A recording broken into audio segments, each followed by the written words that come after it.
Hello everyone. Welcome back to my YouTube channel Mr. Texing.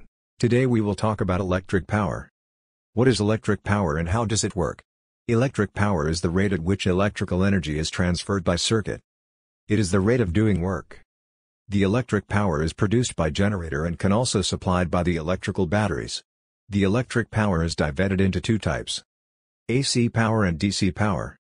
The classification of electric power depends on the nature of the current.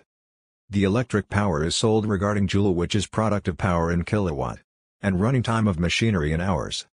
The utility of power is measured by electric meter, which records the total energy consumed by the powered devices. So electric power is equal to work done in electric circuit divided by time taken.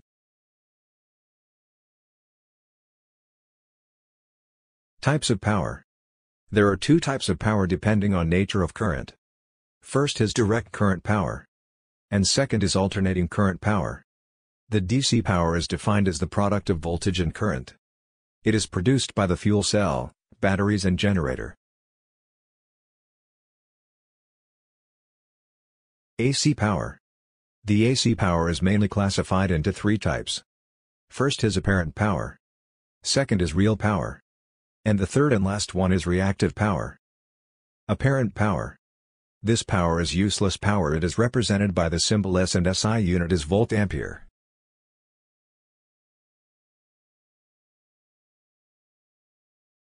Active power.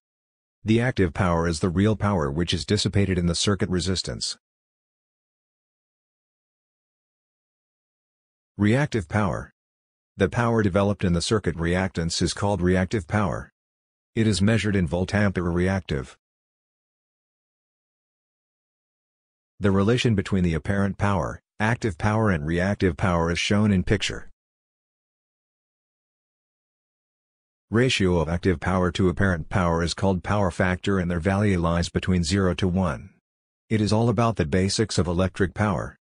Thank you for watching this video, and hope you liked the video. Please subscribe my YouTube channel for more informative videos about electrical and electronics.